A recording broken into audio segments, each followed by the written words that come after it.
Everyone, सबका स्वागत है मेरे यूट्यूब चैनल पे, मेरे इंस्टा आईडी पे और मेरे ट्विटर हैंडल पे। आज लेके आया हूँ काफ़ी टाइम के बाद इंग्लैंड वर्सेस आयरलैंड का सेकंड ओडीआई जो कि होने जा रहा है किंग्स बाउल साउथ हैम्पटन में। और पहला जो ओडीआई था वो इंग्लैंड ने जीत लिया था, बट आयरलैंड जो थे उन्होंने कुछ खास प्रदर्शन नहीं किया। बट जस्टिन कैम्पर जो एक अंडर 19 साउथ अफ्रीकन प्लेयर है जो अभी आयरलैंड के लिए खेल रहे हैं, उन्होंने बहुत ही बेहतरीन प्रदर्शन किया था वो मैच में और एक रिस्पेक्टेबल टोटल पे इंग्लैंड को लेके आए थे। पर कहीं ना कहीं इंग्लैंड का टॉप ऑर्डर फेल हुआ और सैम बिलिंग्स और कियान मॉर्गन जो है उन्होंने बाजी संभाली वहां पे और इंग्लैंड को जीत दिलाई। तो आज होने जा रहा है सेकेंड ओडीआई यहाँ पे, यही ग्राउंड पे, और मोस्ट प्रोबेबली यही जो पिच है वही यूज होनी है एज पर जो मीडिया रिपोर्ट्स आ रही है।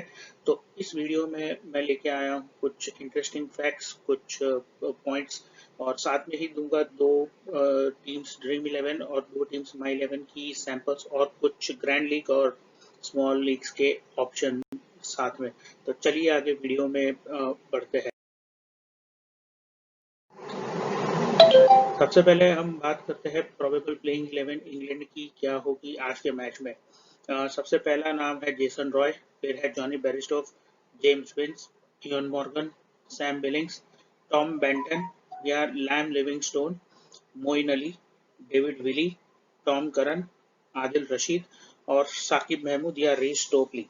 यहाँ पे आप देख रहे हैं कि मैंने टॉम बेंटन के सामने लैम लिविंगस्टोन लिखा हुआ है। उसका रीजन सिर्फ एक ही है कि जो डेनली जो है वो इस टूर्नामेंट से रूल आउट हो चुके हैं और रिजर्व्स में जो लैम लिविंगस्टोन है जो कि लैंकाशायर से खेलते हैं उनको ड्राफ्ट किया गया है।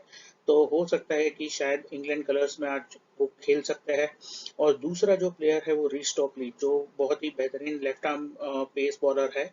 तो पॉसिबल है कि शायद उनको एक चांस दिया जाए यहाँ पे आयरलैंड के सामने खेलने के लिए, देखने के लिए किस तरह के फॉर्म में है, किस तरह का बॉलिंग कर रहा है।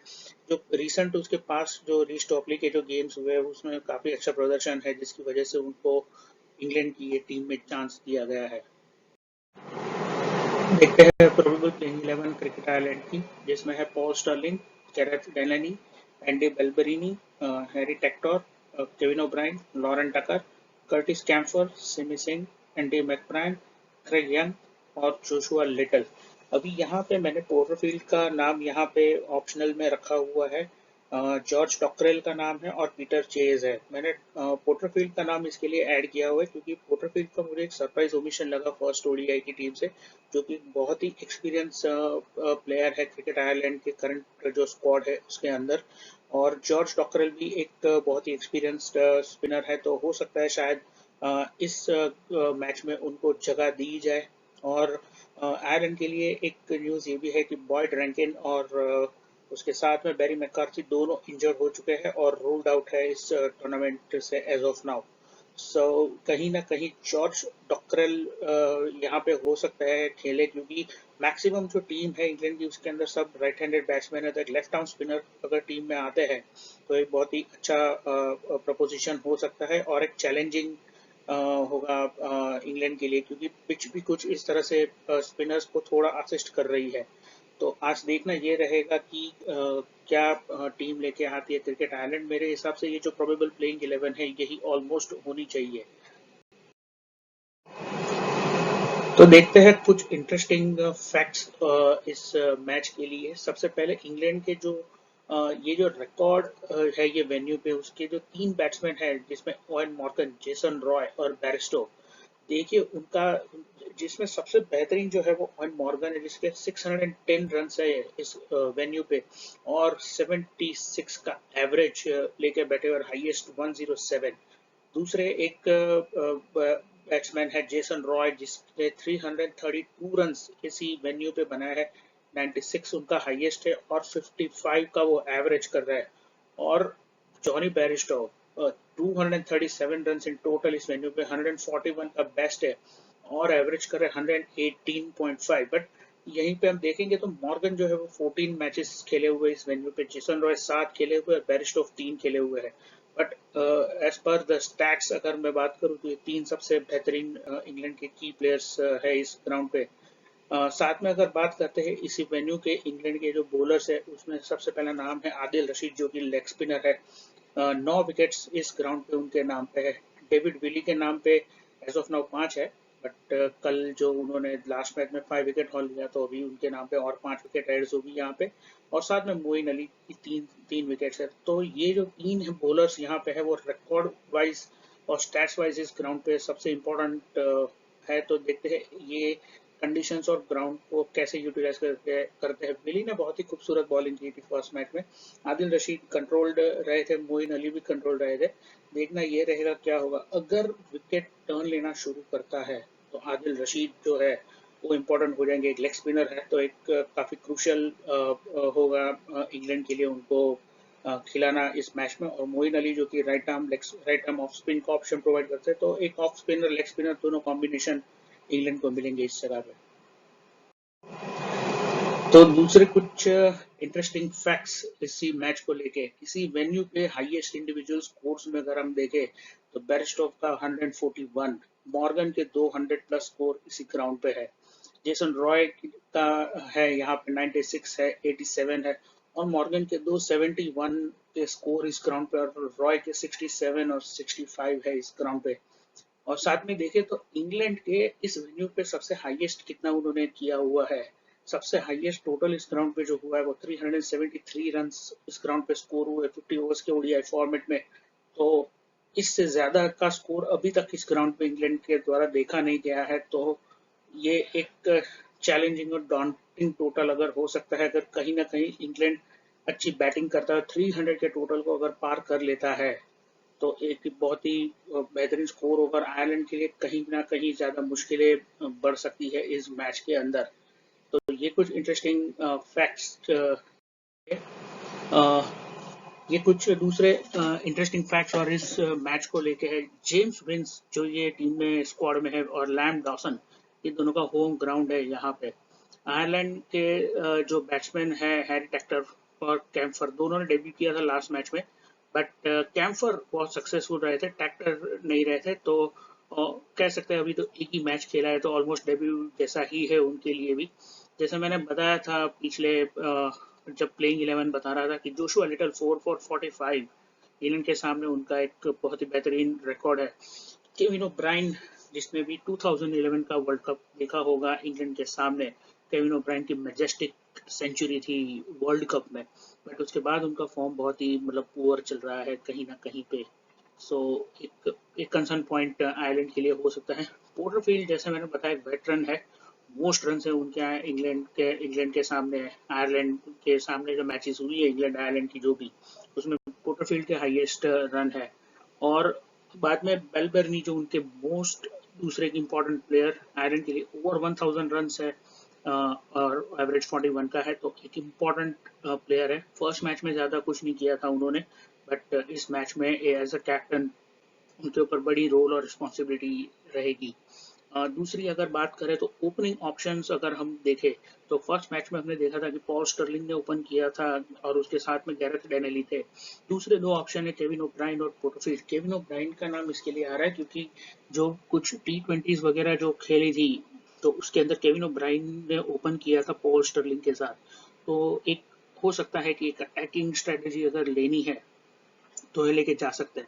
अगर लेफ्ट राइट कॉम्बिनेशन बना रहे हैं तो पोर्टरफील्ड एक ऑप्शन रहेंगे। टीम में अगर आते हैं तो ओपन करे स्टर्लिंग के साथ, तो लेफ्ट राइट कॉम्बिनेशन बनता है तो बॉलर्स के लिए थोड़ी बहुत दिक्कत यहाँ पे हो सकती है। दूसरी एक बात यह है कि ओपनिंग ऑप्शन बेरिस्टो के साथ है, जेसन रॉय भी है और बेंटन भी है। डेनली तो जैसे मैंने बताया अभी रूल्ड आउट ही है इस टूर्नामेंट से। बट अगर जेसन रॉय का एक न्यूज चल रही थी मीडिया हाउसेस के थ्रू कि उनके बैक थोड़ी बहुत इशू है, अगर मान रही है इंग्लैंड की और जेसन रॉय अगर थोड़े भी अगर अनफिट है या उनको अगर वो ज्यादा बचा के रखना चाहती है आगे के सीजन की जो मैचेस आ रही है उसके लिए, तो हो सकता है कि शायद उनको रेस्ट दे दिया जाए ये मैच में। और लैम लिविंगस्टोन शायद टीम में आ सकते हैं खेलने के लिए। और दूसरा उनके पास टॉम बेंटन है, तो टॉम बेंटन जो है वो ओपन कर सकते हैं, जैसे उन्होंने ब्रिस्बेन हीट में ओपन किया था और बहुत ही बेहतरीन T20 में पारियां खेली हुई है उन्होंने। तो बेंटन एक ऑप्शन उनके पास अच्छे खासे रहेंगे कि जो ओपन कर सकते हैं। दूसरी एक बात यह है कि रीस टॉपली और डेविड विली, ये दो ऐसे प्लेयर हैं जो इंग्लैंड के फ्रेम में आए थे, ओडीआई सीरीज के लिए सिलेक्ट हुए थे। डेविड विली ने तो धमाकेदार परफॉर्मेंस दे दिया फर्स्ट मैच के ही अंदर। अभी देखना यह है कि रीस टॉपली को कब चांस मिलता है ये मैच के लिए, ये सीजन, ये ओडीआई सीरीज में, वो इम्पोर्टेंट है। और एक्सपेक्ट कर सकते हैं कि अगर रीस टॉपली अगर खेलते हैं तो एक बहुत ही बेहतरीन प्रदर्शन वो कर सकते हैं आयरलैंड के सामने। दूसरी बात यह है कि टॉम करन जो है वो बहुत ही बेहतरीन बॉलिंग करते हैं, चाहे उनको थोड़ा स्टार्ट में ओवर दे दिया जाए, पर डेथ ओवर्स में उनका रोल काफी इंपॉर्टेंट है, क्योंकि जब वो सिडनी सिक्सर्स के लिए बीबीएल में खेल रहे थे तो क्या सुपर बॉलिंग कर रहे थे। डेथ में भी दो तीन विकेट्स ऑलमोस्ट निकाले थे, और ओपनिंग में भी नए बॉल के साथ अच्छा स्लोअर बॉल बहुत बेहतरीन करते हैं। डेथ में सबसे इम्पोर्टेंट वही है, और थोड़ा बहुत बैटिंग भी कर लेते हैं अच्छा खासा। तो एक मान लीजिए अगर इंग्लैंड टॉप ऑर्डर क्रम्बल करता है आयरलैंड के सामने, तो टॉम करन का रोल भी इतना ही इम्पोर्टेंट हो जाएगा टीम के साथ। दूसरी बात है मोइन अली जो है, उन्होंने कुछ बहुत ही अच्छी नॉक्स के लिए लास्ट जो उन्होंने मैचेस खेली थी उसके अंदर, ये सीरीज से पहले और कोविड की सिचुएशन से पहले, तो उनकी और गेम्स को फिनिश भी किया था उन्होंने। तो उनकी जो ऑलराउंड कैपेबिलिटी जो है वो बहुत ही इम्पोर्टेंट रहेगी इंग्लैंड के लिए। जैसे मैंने बताया, डेनली भी रूल्ड आउट, मैककार्थी भी रूल्ड आउट, वर्ल्ड रैंकिंग में सबके सब प्लेयर्स जो है वो रूल आउट हो चुके हैं कुछ न कुछ रीजंस की वजह से। अभी ये जो टीम है ये जस्ट सैंपल टीम्स है, रेफरेंस टीम्स है, मैं पहले ही बता दे रहा हूँ आपको। चाहे तो आप टीम के साथ खेलिए, कोई प्रॉब्लम नहीं है, प्लेइंग 11 डिक्लेयर हो जाए, इनकेस कुछ चेंज है तो आप चेंज कीजिए, बट आप अपना खुद का भी लॉजिक लगाइएगा इसके अंदर और चेंजेस उसके हिसाब से करिएगा। ये जस्ट सैंपल टीम्स है। तो ये जो दो टीम्स है, जैसे आप देख सकते हैं कि एक टीम के अंदर मैंने बेलबरीन जो है उनको मैंने मिस किया है, और मैंने विंस को किया है ऐड। रीजन ये है, विंस का होम ग्राउंड है और काफी टाइम से कोई इंग्लैंड के लिए कोई बड़ी इनिंग्स नहीं खेली है, तो अगर एक चांस बनता है उनका, अगर खेलता है तो डेफिनेटली पिक टू हैव। और दूसरी जो टीम है उसमें देखेंगे कि मैंने बेलबर्नी को रखा हुआ है पॉल स्टर्लिंग के साथ में। तो देखना ये होगा कि बेलबर्नी फर्स्ट मैच में नहीं खेले थे प्रॉपर, उनकी इनिंग्स ठीक नहीं गई थी, तो अगर आयरलैंड को स्कोर करना है तो बेलबर्नी इतने इंपॉर्टेंट रहते हैं। और साथ में आप देखेंगे तो मैंने इंग्लैंड के तीनों जो टॉप ऑर्डर बैट्समैन है वो सबको, तीनों को मैंने ऑलमोस्ट लेके रखा हुआ है। जैसे बेरिस्टोवर रॉय है, और साथ में मैंने मॉर्गन को भी रखा हुआ है, क्योंकि मॉर्गन का ग्राउंड पे ये रिकॉर्ड जो है बहुत ही खूबसूरत रिकॉर्ड है उनका। और ये जो दूसरी टीम है उसमें देख सकते हैं कि मैंने टॉप चारों बैट्समैन जो है वो मैंने लेके रखे हुए हैं, और वहां पे मैंने बेलबर्नी को मिस किया हुआ है। या तो आप पॉल स्टर्लिंग को छोड़ के वहां पे बेलबर्नी ले सकते हैं, और ये चार प्लेयर्स लेके जा सकते हैं इंग्लैंड के बैट्समैन।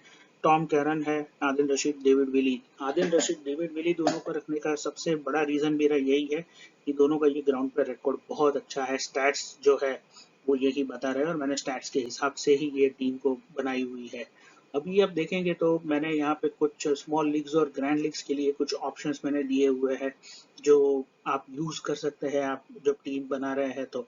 जैसे पोर्टरफील्ड मैंने बताया, अगर खेलते हैं तो आप ले सकते हैं एक टीम में, और चाहे तो मतलब अगर आपको लग रहा है कि पोर्टरफील्ड एक अच्छी इनिंग्स खेल सकते हैं तो डेफिनेटली एक ग्रैंड लीग का, अगर आप मेगा ग्रैंड लीग खेल रहे हैं उसके अंदर एक चॉइस अच्छी है कैप्टन के लिए। और इवन रीच टॉपली भी अगर खेलते हैं तो definitely you can pick him, और आप उनको कैप्टन वाइस कैप्टन का भी रोल दे सकते हैं, क्योंकि कम बैक कर रहा है और एक खुद भी वो एक्सपेक्ट करेंगे कि एक अच्छी इनिंग्स यहाँ पे खेले। अभी ये जो टीम है ये माई टीम 11 की दो सैंपल टीम्स है। क्या कॉम्बिनेशन है वो यहाँ पे आप देख सकते हैं। मैंने ऑलमोस्ट जो प्लेयर्स जो सर्टन है खेलने के लिए उनको लेके ही मैंने ये टीम्स बनाई है, बट हु नोज कुछ चेंज हो सकते हैं। पर हाँ, माई टीम 11 में अगर आप खेलते हैं तो कुछ एडवांटेज ये है कि आप चाहे तो, आपको लगता है कि दो ही बॉलर्स जो है वो सबसे इंपॉर्टेंट है, तो आप सिर्फ दो या तीन बॉलर्स को लेके आप एक्स्ट्रा बैट्समैन ऐड कर सकते हैं, एक्स्ट्रा ऑलराउंडर्स को ऐड कर सकते हैं। तो इसमें मतलब काफी प्रोबेबल प्रोपोजिशन जो है वो काफी अच्छी प्रोबेबिलिटीज बना सकते हैं आप टीम की। तो ये जो दो सैंपल टीम्स है इसको आप देखिए, कुछ आइडिया लीजिए, और अपने हिसाब से जो टीम्स बनाना चाहते हैं तो वो आप बना सकते हैं यहाँ पर। तो ये ये था अंत इस वीडियो का। इस में आप मेरे फेसबुक पेज जो है उसका आपको लिंक मिलेगा, मेरा यूट्यूब चैनल है उसका, मेरा ट्विटर हैंडल, और साथ में ही स्पोर्ट्स मिरर है उसका भी इसमें पेज का लिंक दिया हुआ है। तो आप ये सब पे रजिस्टर कर दीजिए, फॉलो कर दीजिए, ताकि अपडेट्स कुछ भी आती रहे तो आपको मिलती रहे। कुछ टाइम से वीडियोस डेफिनेटली मैंने नहीं डाले हैं। काफ़ी लोग क्वेरीज भी कर रहे थे मुझे कि आप वीडियोस क्यों नहीं डाल रहे, पर थे कुछ रीजंस ऐसे, कुछ ऑफिस के वर्क इतना कुछ लोड ज़्यादा हो गया था तो उसकी वजह से नहीं डाल पा रहा था, और कुछ थोड़ा टाइम कंस्टेंट भी था मेरा खुद का, तो वीडियोस नहीं डाल सकता था। बट डेफिनेटली अब ट्राई करूंगा कि आगे से कुछ रेगुलर वीडियोस आए, आपको रेगुलर अपडेट्स मिलती रहे। तो बस इस वीडियो के लिए इतना ही। Thank you very much and have a nice day.